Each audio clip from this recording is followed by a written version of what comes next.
100 Canadian dollar ہوگی۔ اگر آپ ایلیجبل ہو جاتے ہیں یا آپ ایلیجبل ہیں تو آپ آن لائن انسٹرکشن کے مطابق اپلائی ٹو ایکسٹینڈ اور چینج یور جاب لوکیشن پر جا کر ورک پرمٹ پر فارم نیم IMM 5710 بھر سکتے ہیں، اور سیکشن 3 میں جہاں یہ لکھا ہوگا I am applying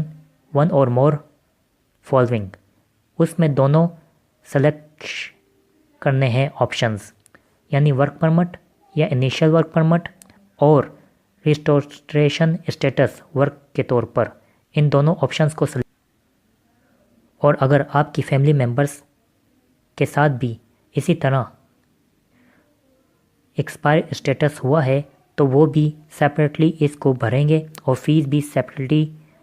سیپریٹلی جمع ہوگی۔ جب تک جواب نہیں آ جاتا آپ اور آپ کی فیملی کینیڈا میں رک سکتی ہے کہ 2 طریقے ہیں، first on line, second by post اور پیپر۔ اگر آپ آن لائن سلیکٹ کرتے ہیں تو ساتھ میں اسکینر لازمی ہو اور جو ڈاکومنٹس آپ سے مانگے جائیں وہ اوریجنل اسکین کر کے جمع کرنا ہے فارم، اور اس کی فیس بھی آن لائن جمع ہوگی کریڈٹ کارڈ کے ذریعے، اور اپنا ای میل ضرور دینا ہوگا کیونکہ آن لائن کا جواب ای میل پر آئے گا۔ سیکنڈ، اگر آپ آن پیپر کے ذریعے فارم جمع کرتے ہیں تو اس کے 4 طریقے ہیں۔ First, get the application package, اس میں سارے فارم اور اس کی انسٹرکشن گائیڈ موجود ہوگی، اس کی فیس ریفنڈیبل نہیں ہوگی۔ فارم کو جمع کرنے سے پہلے اس بات کا اندازہ ضرور لگائیے کہ آپ اس ویزے کے لیے ایلیجبل ہیں یا نہیں، یعنی LCP کے لیے پھر آپ اپلائی کر سکتے ہیں اگر آپ ایلیجبل ہوں گے۔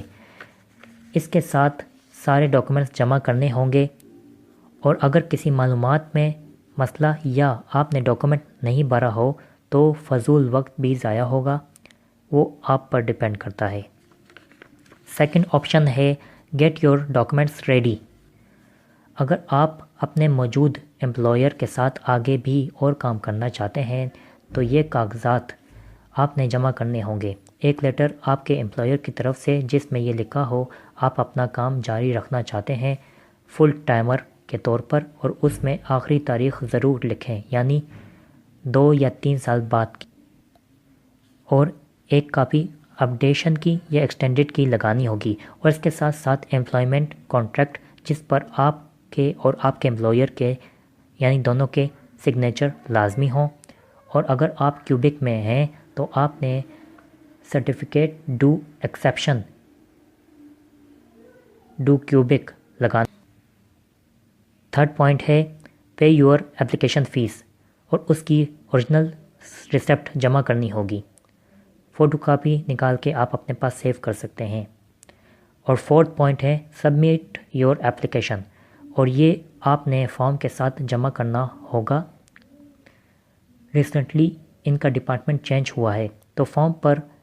یا ایکسٹریکشن گائیڈ پر ایڈریس موجود ہوگا، وہاں پر آپ نے اپنا فارم پوسٹ کرنا ہے، اور یاد رکھیے کہ پوسٹ کرتے وقت آپ نے اپنا نام، ڈیٹ آف برتھ، ایک لیٹر جس میں آپ نے اپنی کیس کی نوعیت اور آپ اس ویزے کو ایکسٹینڈ یا سوئچ کرنا چاہتے ہیں تو اس کی تمام معلومات لازمی لکھی ہو تاکہ آپ کے ویزے میں دیر نہ ہو، اور جو ڈاکومنٹس آپ نے جمع کیے ہیں ان کی ایک الگ سے فوٹو کاپی بھی جمع کرنی ہوگی۔ اب میں آپ کو کوئٹنگ یور جاب کے بارے میں بتاتا ہوں۔ ویزے یا ورک پرمٹ تبدیل یعنی چینج کرتے وقت جب آپ اپنی پہلی نوکری چھوڑنے والے ہوں، یعنی جاب سرے سے ختم کرنا چاہتے ہوں، اس سے پہلے آپ کو کم از کم اپنے تمام کاروباری معاملات کو حل کرنے کی کوشش ضرور کرنی چاہیے یا کیجیے گا، یا اپنے دوسرے امپلائر سے ان معاملات کا ذکر ضرور کیجیے، کیونکہ یہاں پر زیادہ تر مسئلے زبان درازی پر ہوتے ہیں۔ اور کام کرتے وقت کہیں بھی آپ اپنا کانٹریکٹ آپ دونوں یعنی آپ اور آپ کا امپلائر سال میں کم از کم یا مہینے میں ایک بار دوبارہ نظر ثانی کر لیا کریں۔ تو آپ دونوں کے لیے آسانی ہوگی اور آپ اپنی نوکری کو چھوڑنے سے پہلے اپنے ایمپلائر سے اپنے مسائل کے بارے میں بات ضرور کیا کریں، اور اگر آپ نے لازمی یہ نوکری ختم کرنی ہے تو کم از کم اپنے ایمپلائر کو اتنا وقت دیں کہ وہ کوئی اور بندہ اس کام کے لیے دیکھ لے، ورنہ آپ نیو نوکری کے لیے اپلائی تو کر دیں گے مگر امیگریشن والے پچھلے یعنی پرانے ایمپلائر سے انویسٹیگیشن کر سکتے ہیں، اور اگر ایمپلائر نے یعنی آپ کے پرانے ایمپلائر نے کچھ غلط کہہ دیا تو آپ کے لیے مسئلہ ہوگا، اور میرے طریقے پر جاتے ہیں تو آپ کے پاس کئی ثبوت ہوں گے ویزا جلدی حاصل کرنے کے لیے، کیونکہ یہاں باہر ملک میں سارا نظام آن لائن اسٹرکچر پر چلتا ہے۔ آپ کو ہر قدم پونک پونک کر رکھنا ہے، ورنہ کینیڈا امیگریشن ڈپورٹ کرنے میں دیر نہیں لگاتی۔ اس کے لیے یعنی نوکری چھوڑنے کے لیے بھی ایمپلائر کی طرف سے ایک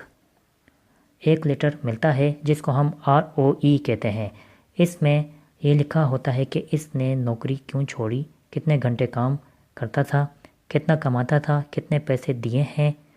اور اس کے بقایا کتنے پیسے رہتے ہیں اور کب تک اس کو پیسے مل جائیں گے۔ صرف آپ کا ایمپلائر ہی آپ کو یہ ROE دے سکتا ہے، کیونکہ قانونی طور پر یہ آپ کے ایمپلائر کی ذمہ داری ہے اور وہ اس سے انکار نہیں کر سکتا، اور اگر آپ کو ROE لینے میں ایمپلائر کی طرف سے دشواری کا سامنا ہو تو آپ ESDC/SC سینٹر سے کانٹیکٹ کر کے مدد لے سکتے ہیں۔ اس ROE کو آپ نے سنبھال کر رکھ، کیونکہ یہ آپ کا ایکسپیرینس سرٹیفکیٹ بھی ہے کہ آپ پرماننٹ ریزیڈنس اسٹیٹس کے طور پر بھی کام کر چکے ہیں اور آپ کو ویزا آگے لینے میں آسانی ہوگی۔ اب میں آپ کو چینجنگ جابز کے بارے میں بتاتا ہوں، جس میں سچویشنز آف ابیوز آتا ہے۔ اگر آپ کو یہ محسوس ہو کہ آپ وکٹم ہیں ابیوز کے اور جہاں کام کرتے ہیں وہاں مسئلے بڑھتے ہی جا رہے ہیں، تو آپ کے پاس اتھارٹی ہوگی یا ہے کہ آپ لیو ان کیئر گیور پروگرام سے مدد حاصل کر سکتے ہیں اور اسی نوکری کو ٹرانزٹ کروا سکتے ہیں، یعنی کہیں اور یا کسی اور برانچ میں ٹرانسفر، یا آپ امیگریشن سے ایسی مدد لے سکتے ہیں کہ جہاں کام کر رہے ہیں وہاں پر بات آگے یعنی لڑائی جھگڑے پر نہ جائے اور آپ کے لیے آسانی ہو جائے، لیکن زیادہ تر کیسز میں ٹرانزیشن ہو جاتی ہے اور یہ زیادہ بہتر ثابت ہوتی ہے۔ امید کرتا ہوں کہ آپ کو میری ویڈیو پسند آئی ہوگی۔ آپ کے لائک کا، سبسکرپشن کا اور نوٹیفیکیشن کا میں منتظر رہوں گا۔ دوبارہ ملتے ہیں نئے ٹاپک کے ساتھ۔ دعاؤں میں مجھے یاد رکھیے گا۔ اللہ حافظ۔